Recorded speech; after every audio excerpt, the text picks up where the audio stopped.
కొన్ని దేవుడు కార్యాలు చేశాడు. చేస్తే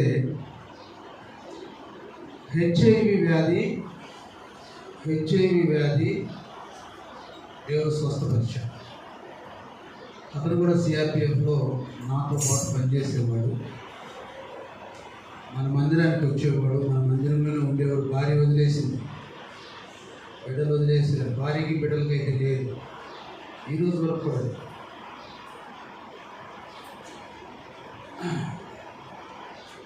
ప్రభా, ఇతనికి హెచ్ఐవి కనుక తగ్గితే మీకే మహిమ వచ్చింది, సేవ ముందుకు సాగుతుంది, ప్రజలు నమ్ముతారు బస్తీలో అని నేను ప్రార్థన చేసేవాడు. దాదాపుగా 2011 ఆ టైంలో దేవుడు 2008 సేవ ఆరంభంలో 2007 టైంలో నేను సర్వీస్లోనే ఉన్నాను. సరే, ప్రభు నాకు ఒక దర్శనం చూపించాడు ఆ అబ్బాయి విషయం. అయితే ఏమని చూపించాడంటే, బాగా ఎండిపోయిన చెట్టు, అసలు ఎరగదీస్తే ఎండిపోతుంది అన్నమాట. మంచి చెట్టు, బాగా బలమైన చెట్టు, ఎండిపోయింది, చిగురు లేదు, పచ్చి లేదు. సరే, అది నా కళ్ళ ముందు కనబడుతుంది, నేను దాని వెనక చూస్తున్నాను. కొంచెం దూరం వెళ్తూ ఉండగానే అది అహరోను కర్ర చిగురించినట్లుగా చిగురించింది అన్నమాట. ఎండిపోయిన కర్ర, అహరోను కర్ర చిగురించింది కదా, అట్లానే ఆ చెట్టు ఒక్క క్షణంలోనే మొత్తం ఆకులు పచ్చగా. సరే, నేను వచ్చి ఆ అబ్బాయితో చెప్పాను, అబ్బాయి నువ్వు వెళ్ళి మళ్ళీ టెస్ట్ చేయొచ్చు, నాకు దేవుడు ఇలా చూపించాడు, నువ్వే టెస్ట్ చేయించుకుంటే అన్నా అప్పుడే వెళ్ళిపోతానని మరి మా సిఆర్పిఎఫ్ నుంచి రిఫర్ చేయించుకొని హెచ్ఐవి ఎక్కడైతే హాస్పిటల్లో ప్రత్యేకంగా ఉండే ఆ రోజు అక్కడికి వెళ్ళి టెస్ట్ చేసుకుంటే అసలు డాక్టర్లే ఆశ్చర్యపోయారట. దేవునికి స్తోత్రం, హల్లెలూయా. చూడండి, ఆ టైంలో అక్కడ సాక్ష్యం చెప్పాడు. సాక్ష్యం చెప్పినప్పుడు అసలు నా పేరే లేదు, దేవునికే మహిమ కలుగును గాక అన్నాడు. అరే, నేను ఎంత ప్రయాసపడి ప్రార్థన చేసి కోసం కన్నీరు గార్చి రోగం తగ్గించగా కనీసం నా పేరు కూడా లేదు అని నేను కొంచెం ఏదో అనుకున్నా, కనీసం నా పేరు చెప్పడం కూడా తెలియదు ఏంటంటే. రెండో రోజు ప్రభు అన్నాడు, నువ్వు ప్రార్థన చేసావు, స్వస్థపరిచేవాడు ఎవడు? యెహోవా. నీకు పేరు అవసరం లేదు, నీకు పేరు ఘనత అవసరం లేదు. అందుకే అన్నమాట, యేసు క్రీస్తు నామముకే మహిమ కలుగునుగా. ఆ సందర్భం వచ్చిందని చెప్పాను అనమాట. అనుభవంలో, నాకు జరిగిన అనుభవంలో దేవుడు చేసిన స్వరం నేను చెప్పాను కదా. స్వస్థపడిన వాళ్ళందరూ, బాగుపడిన వాళ్ళందరూ వెళ్ళిపోయారు, మళ్ళీ లోకంలో కలిసిపోయారు, చచ్చిపోయారు. సరే, ఏదైనా చేయగలిగినటువంటి దేవుడు, కథ మొత్తం మార్చేటువంటి దేవుడు. హల్లెలూయా. సరే, దేవుని యొక్క వాక్యం చదువుకుందాం. ఇర్మియా గ్రంథము 46వ అధ్యాయం. ఇర్మియా చాప్టర్ 46:28, 28వ వచనం. 46వ అధ్యాయము 28. చదువు.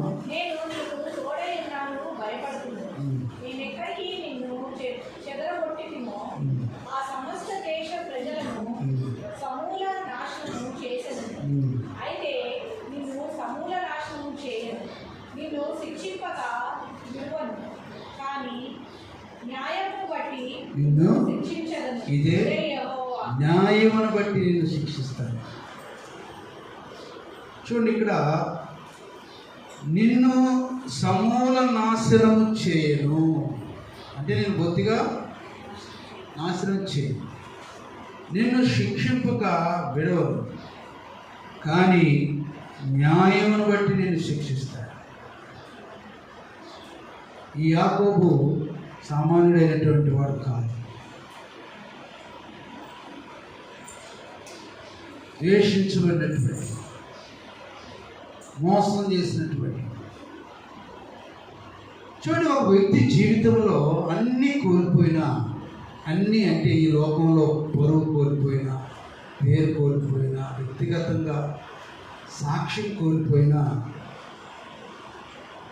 దేవుడు మనకు ఒక నిరీక్షణ ఇస్తున్నాడు. దేవుడు వాక్యానుసారంగా ఎందుకు పనికిరాని వాడైనా సరే దేవుడు తన చేతిలో పెట్టుకుంటాడు. హల్లెలూయా. ఒక తరుణం వస్తుంది, ఒక రోజు వస్తుంది. ఆ రోజున దేవుడు తెలియని రీతిగా నీకు గొప్ప ఐశ్వర్యం ఇస్తాడు. గొప్ప స్థితిలో దేవుడు నిన్ను ఉంచుతాడు. గొప్ప పేరు ప్రఖ్యాతులు దేవుడు నీకు ఇస్తాడు.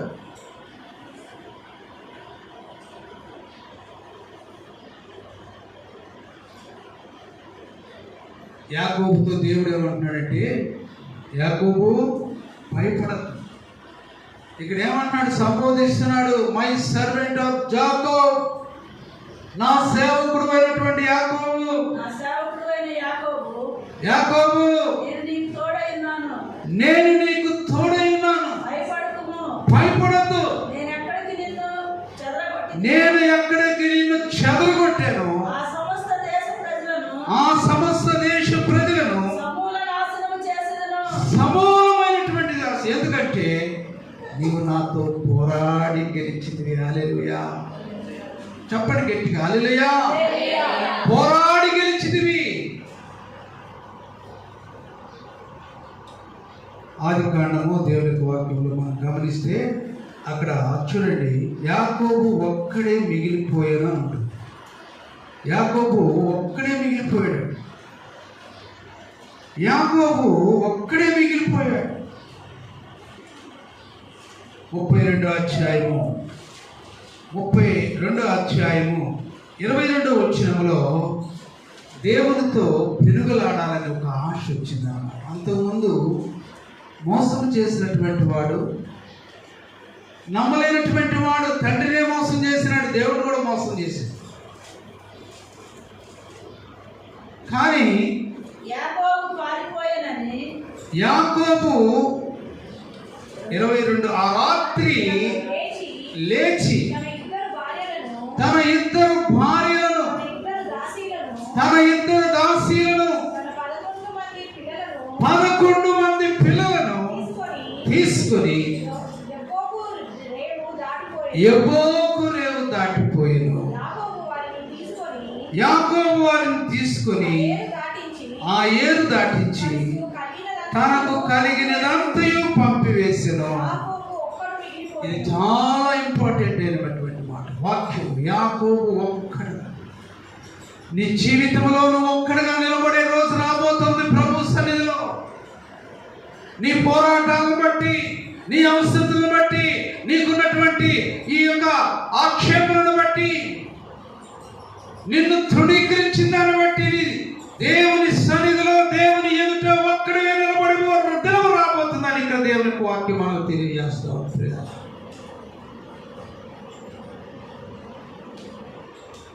వాక్యము నానా విధములైనటువంటి ఆత్మ ద్వారా బయలుపరచబడేది వాక్యం. పుస్తకంలో ఉన్నట్టు చూస్తే అది స్పిరిచువల్ బోధ కాదు. పుస్తకంలో దేవుని వాక్యంలో వాక్యాన్ని ఇంకా విశదీకరించి, ఇప్పుడు కూర వండేటప్పుడు ఏమేమి వేస్తావు?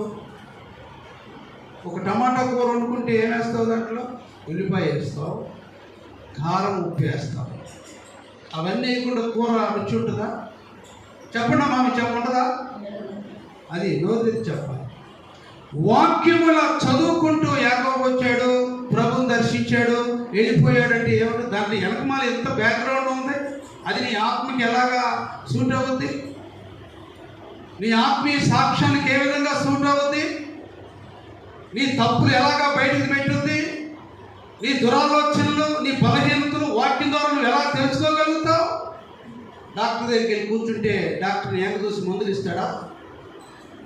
జగమయ్య గారు మొన్న ఏమైంది? నువ్వు వెళ్ళేది కూర్చుని, నువ్వు నీ భార్య వెళ్ళి కూర్చుని సీట్లో కూర్చుంటే డాక్టర్ మందులు రాస్తాడా? ఆయన ఎంబీబీఎస్ చదివిన వాడే, ఎండి చేసిన వాడే, మంచి లైసెన్స్ ఉన్నవాడే. కానీ నీ జీవితంలో నీకు ఏ బలహీనత ఉందో నీవు చెప్పకపోతే, వాక్యము నీ జీవితాన్ని గురించి విశదీకరించకపోతే నీ బలహీనతలు నీకు తెలియదు, నీ ఆత్మీయ జీవితము నీకు తెలియదు, నీ పరిస్థితి ఏందో నీకు తెలియదు. బండి నడిపేవాడు డ్రైవింగ్ వచ్చినంత మాత్రాన బండి నడపలేడు. దానికి బుల్లెట్ నడిపితే ఒక రకంగా నడపాలి, ఒకరు జాగ్రత్తలు తీసుకోవాలి. కారు నడిపితే ఒక జాగ్రత్తలు తీసుకోవాలి. సైకిల్ నడిపేటప్పుడు ఒక జాగ్రత్తలు తీసుకోవాలి. కాబట్టి వాక్యము రెండంచులు గల ఖడ్గం. అది ఎలాంటి దాన్నైనా సరే విశదీకరించింది. గాయములో మంట పోసి గాయాన్ని రేపొద్దు వాక్యం. లేకపోతే ఎంతమంది దొంగలు మారారండి?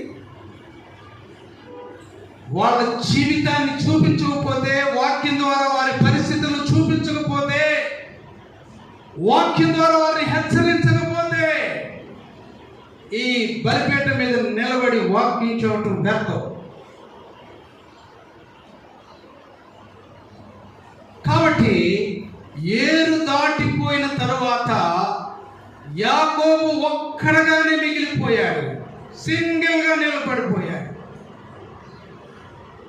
దేవుని వాక్యం ఏమి చెబుతుందంటే,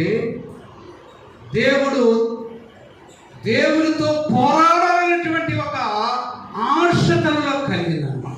ఇక నేను బ్రతకటం లేదు, నన్ను మోసగాడు అంటున్నారు, అన్నదమ్ముడు మోసం చేశాడు, అన్న యొక్క దీవెను మోసం చేసి తీసుకున్నాడు.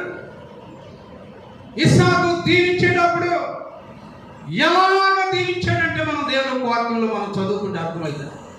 ఏశావు దీవెనలన్నీ కూడా యాకోబు తీసేసుకున్నాడు. ఏశావు వచ్చి ఏడుస్తాడు, ఆయన నన్ను దీవించు. నేను ఏశావుని ఇట్లా వెళ్ళానంటే, అయ్యా నీ దీవెనలన్నీ వాడు తీసేసుకున్నాడు అయ్యా, మేక్షర్మం కప్పుకొని.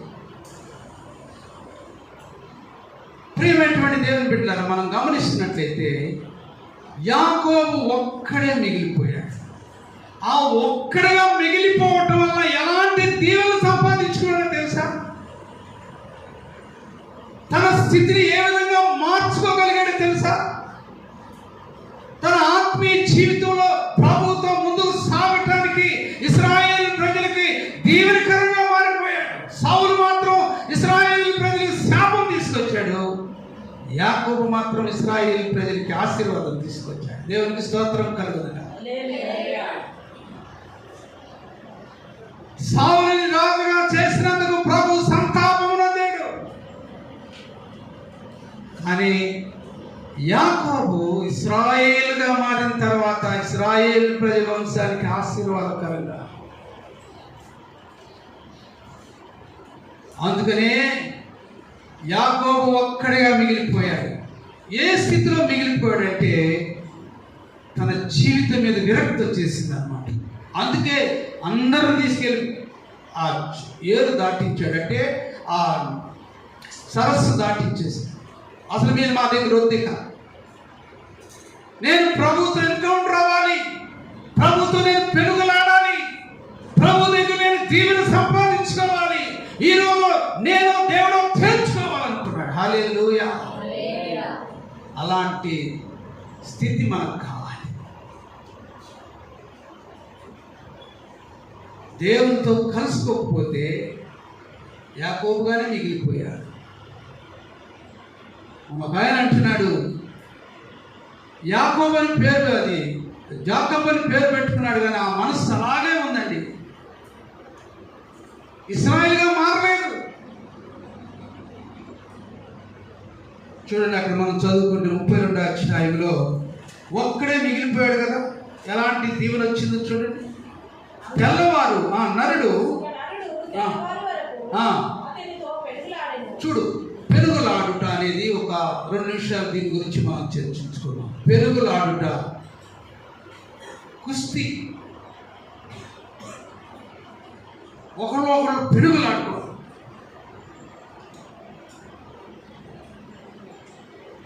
సేవా జీవితంలో కానీ విశ్వాస జీవితంలో కానీ పెరుగులాట లేకపోతే అక్కడ ఏమీ రాదు. మనం అనుకుంటాం, నేను దేవునితో ప్రార్థన చేస్తున్నానండి, పరిచయం చేస్తున్నానండి, వాక్యం చెబుతున్నానండి, సాక్ష్యం చెబుతున్నానండి, అన్నీ చెబుతాం, కానీ పెరుగులాట అనే అనుభవం నీలో నాలో కావాలి. దేవునికి స్తోత్రం. సిలువతో యేసు ప్రభు పెరుగులాడాడు కాబట్టి, సిలువ వేయించుకున్నాడు కాబట్టి, సిలువ మరణము వరకు సిద్ధముగా వెళ్ళాడు కాబట్టి ఆయన ఇదిగో లోక రక్షకుడు అని పేరు వచ్చింది. ఆయన ఎవరికైనా వచ్చింది భూ ప్రపంచంలో? ఎవరికి రాదు. పెరుగులాడే జీవితం నీకు కావాలని ప్రభు కోరుతున్నాడు. ఎన్ని గంటలు ప్రభుతో పెరుగులాడుతున్నావు? ఎంత విశ్వాసము నీ జీవితంలో పెరుగులాడుతున్నావు?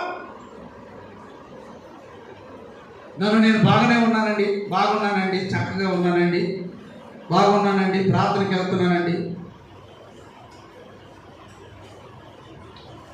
అది ఈ లోక సంబంధమైనటువంటి తృప్తే నీకు, ఈ లోక సంబంధమైన తృప్తి. కానీ అంతరంగంలో దేవుని సేవలో, దేవుని పరిచర్యలో, దేవుని యొక్క మనస్సు ఎరిగినటువంటి స్థితిలో మనం ఉంటే పెరుగులాడటం అనేది ప్రతిరోజు మనకు కావాలి. ఎవరితో పెరుగులాడుతున్నాడు? లోకంతోనా, సైన్యంతోనా, లేకపోతే బంధువులతోనా? అయిపోయింది. అన్ని పెరుగులాట మోసాలన్నీ చేసేది అయిపోయింది. తెలివితేటలన్నీ ఉపయోగించాడు, అయిపోయింది ప్రియుల. కానీ దేవునితో పెరుగులాడాలనేటువంటి ఆశ, అది మనకు కావాల్సిన ఉదయకాల సమయంలో. సంగమా, దేవుని బిడ్డలారా, వాక్యం వింటున్నటువంటి ప్రతి క్రైస్తవ సోదరి సోదరులారా, నీ పెరుగులాట ఎవరితో? లోకంతోనా, ఇరుగు పొరుగుతోనా, తోటికోళ్ళతోనా, అన్నదమ్ముడితోనా, లేకపోతే నీ భర్తతోనా, నీ భార్యతోనా? దేవునితో పెనుగులాడటం నేర్చుకో. దేవునితో పెనుగులాడటం నేర్చుకుంటే దేవుడు నీ స్థితిని, నీ పేరును కూడా మార్చాడు. చదవండి దేవుని యొక్క వాక్యంలో. అప్పుడు అతనితో పెనుగులాడు నేను 25వ వచనం, తాను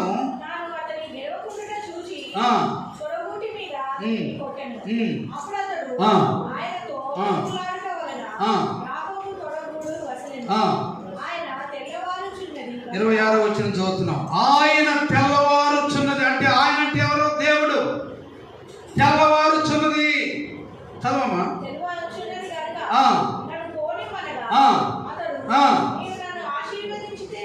చూడండి, తెల్ల మాట అంటే ఏంటంటే, నీవు నన్ను ఆశీర్వదిస్తేనే కానీ నేను నిన్ను. అది ఈ ప్రశ్న మనం వేసుకోవాలి. దేవుడు ఆశీర్వాదం కనబడుతుందా నీకు నాకు? దేవుని బిడ్డలారా, సంగమా, యాకోబు తన స్థితిని ఎలాగా 1 by 1 దేవునితో సహవాసం పెంచుకున్నాడో చూడండి. అబ్బాయి, నన్ను వదిలిపెట్టు, తెల్లవారిపోతుంది, ఇదిగో నన్ను పోనీయబట్టే, ఇదిగో నీవు నన్ను ఆశీర్వదిస్తేనే కానీ నేను నిన్ను. అది బ్లెస్సింగ్. స్పిరిచువల్ పోరాటం. ఇవన్నీ కూడా మనం పరీక్ష చేసుకోవాలి. పెరుగులాడే అనుభవం లేదు, పోరాడే అనుభవం లేదు, ప్రార్థన చేసే అనుభవం లేదు, మచ్చలే, సాక్ష్యం లేని జీవితం, పేరుకు మాత్రం క్రైస్తవులు, బాప్తిసం తీసుకున్నాను, మారు మనసు పొందాను. ఇవన్నీ కూడా పబ్లిసిటీ కోసం. పెనుగులాడే అనుభవం కనుకుంటే నీ నోట్లో నుంచి ఒక మాట రాదు. నీ భక్తి జీవితం ఎక్కడో అక్కడే తేలిపోద్ది అన్నమాట. అర్థమవుతుందా? యాకోబు జీవితం అలాగుంది. ఒక టైంలో యాకోబు అలాగనే జీవించాడు. చాలా అవమానపరిచాడు. ఆకలి వస్తే తమ్ముడా నాకు కొంచెం అన్నం పెట్టరా అంటే ఆ చిక్కుడుగా కూర అన్నం పెట్టబెట్టి ఏమన్నాడు? నీ జ్యేష్ఠత్వపు నాకు ఇస్తేనే నీకు అన్నం పెడతాను, చిక్కుడుగా కూర పెడతాను. జ్యేష్ఠత్వపు ఎవరు చూస్తున్నారని పోరా నీకు ఇచ్చేసేది పోరా. ఏ సేవ లాంటి భ్రష్టుడైనా ఒకడైనా లేడమని దేవుని వాక్యం చెప్తుంది. కానీ ఏ సేవ దేవుడు వదిలిపెట్టాడు, ఎంతో దీవించాడు. చూడండి, తెల్లవారుచున్నది నన్ను పోనీక, నన్ను వదిలిపెట్టు, తర్వాత చూసుకుందామంటే నన్ను దీవించితేనే కానీ, నన్ను ఆశీర్వదిస్తేనే కానీ నిన్ను విడవనన్నా. అప్పుడు ఏమన్నాడు దేవుడు? ఆయన నీ పేరేంటి? ఇక్కడ కూడా దేవుడు పరీక్ష చేస్తున్నాడు. నీ పేరేంటి? నీ పేరేంటి? ఏమైనా నా పేరు తెలియదా నీకు? మాత్రం మరి పేరు తెలుసు, చచ్చిపోయిన లాగర్ పేరు తెలుసు, చెట్టెక్కిన జక్కయ్య పేరు తెలుసు. నా పేరు తెలవదా నీకు? నా పేరు అడుగుతున్నావా కొత్తగా అని అన్నాడా? అనలేదు. నా పేరు తండ్రితో ఏమన్నాడు? నా పేరు యేసు. ఇంత త్వరగా ఈ మాంసం ఎందుకు తీసుకొచ్చావు? ఎక్కడ తీసుకొచ్చావు? ఎంత వంటకం ఎక్కడ చేసుకొచ్చావు అని అడిగితే నేను వెళ్ళగానే దొరికింది, ఇదిగో దాన్ని వధించాను, మంచి మసాలా పెట్టి ఇదిగో నీకు టేస్ట్గా తీసుకొచ్చాను నాన్న అన్నాడు. ఇట్లా బాబిట్రా అన్నాడు. పట్టుకుని తామిడాడు. ఎంట్రుకలు ఉన్నాయి. స్వరము ఏసేవ స్వరంగా లేదే అన్నాడంట ముసలు. ఎవరు స్వరం? సరే ఏదో అయిపోయింది. అంగత్వంలో ఉన్నాడు, కళ్ళు గారు రాకుండా ఉన్నాడు. ఏదో జరిగిపోయింది, తినేశాడు, దీవించేశాడు. నా పేరు యాకోబు అని చెప్పేశాడు. ఇక నేను దాచుకోను, నేను దీవించబడాలి, నేను ఆశీర్వదించబడాలి, నా పాత బ్రతుకంతా మార్చి తీసివేసుకోవాలి. ఇక నేను దేవునితో పెరుగులాడాను. ఇదిగో దేవుడు నన్ను మారుస్తాడు, నాకు జీవం ఇస్తాడు, నాకు పేరిస్తాడు, నాకు భవిష్యత్తు ఇస్తాడు, నా మీద ఉన్నటువంటి మచ్చ డాగులన్నీ కూడా తీసివేస్తాడని నాకు నమ్మకంతో అక్కడ చెప్పాడు పేరు. చూడండి, పెరుగులాడే అనుభవం మనందరికీ కావాలి. పెరుగులాడ కొంతమంది ప్రార్థన చేస్తూ ఉంటారు, పెరుగులాడుతూ ఉంటారు. కొంతమంది మరి అసలు మందులే వాడుకోరు. కొన్ని డినామినేషన్స్ ఉన్నాయి, కొంతమంది మందులు వాడుకోరు. షుగర్ వచ్చినా మందులు వాడరు, క్యాన్సర్ వచ్చినా మందులు వాడరు, బీపీ వచ్చినా మందులు వాడరు. అది వారు విశ్వాసం. స్వస్థపరిచి యెహోవా నేనేం చెప్పాడు కాబట్టి మందులు వాడకుండా, ఇంజక్షన్ తీసుకోకుండా, ఆకు తినకుండా దేవుడితో పెరుగులాడుతూ ఉంటాను. అది విశ్వాసం. దానికి మనం ఏం చెప్పలేదు. దేవుడు వారిని స్వస్థపరుస్తాడు.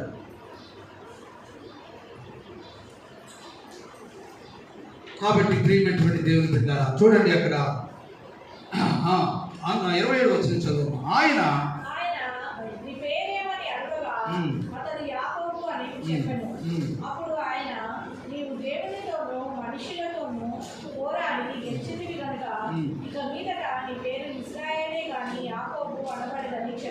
ఇశ్రాయేలే గాని యాకోబు అనబడును. చూడండి, పేరు మార్చేశాడు.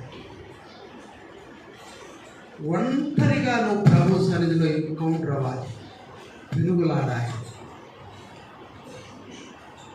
సేవా జీవితంలో, సేవా అనుభవంలో, విశ్వాస జీవితంలో, సంఘ జీవితంలో పైగా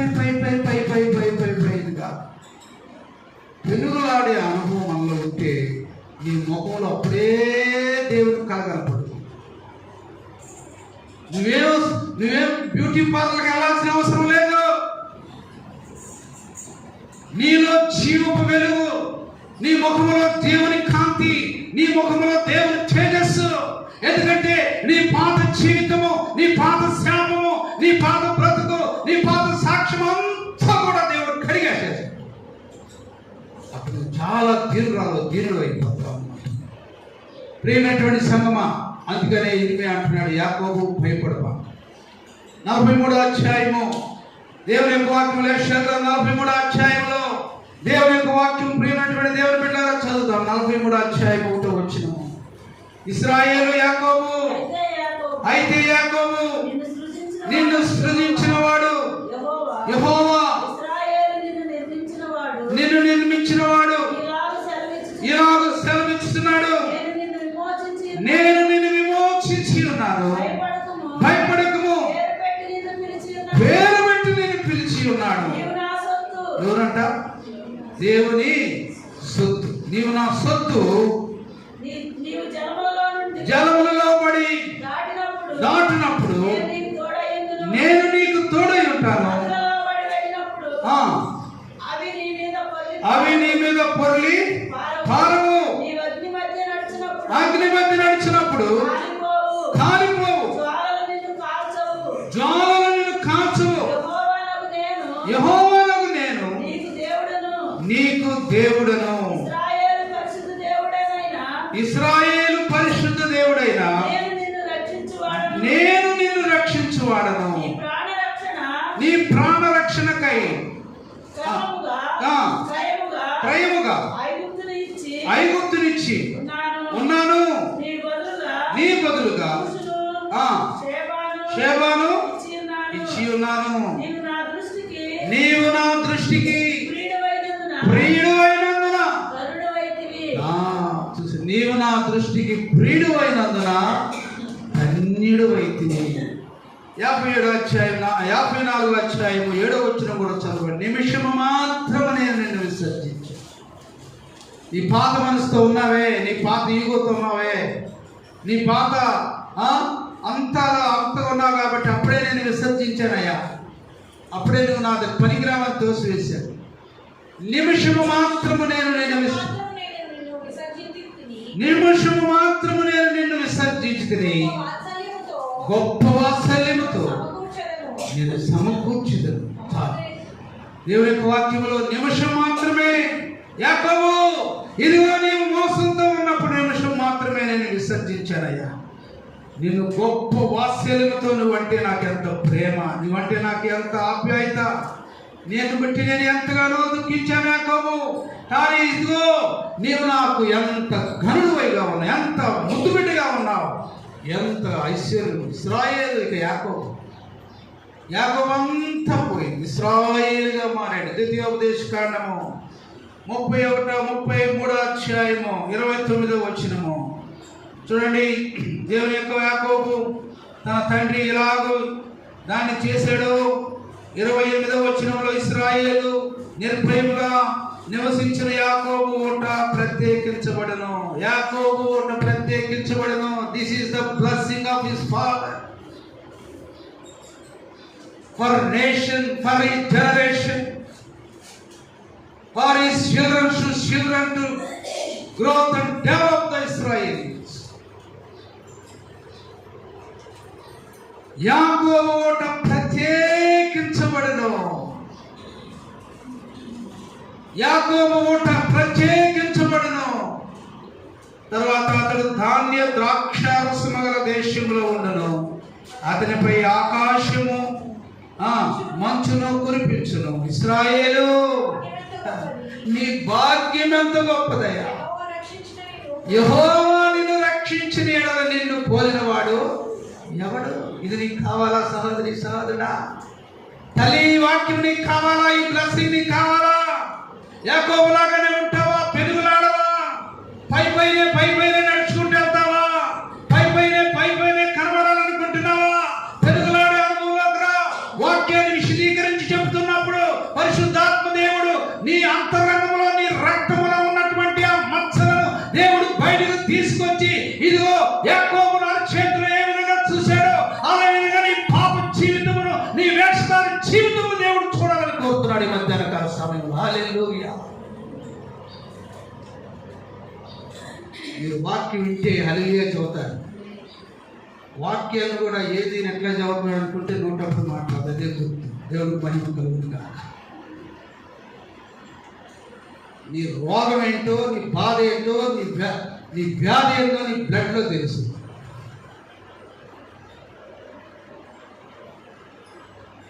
మన పరిస్థితి ఏందో దేవుడు వాక్యం ద్వారా భద్రపగలగొట్టాడు. నా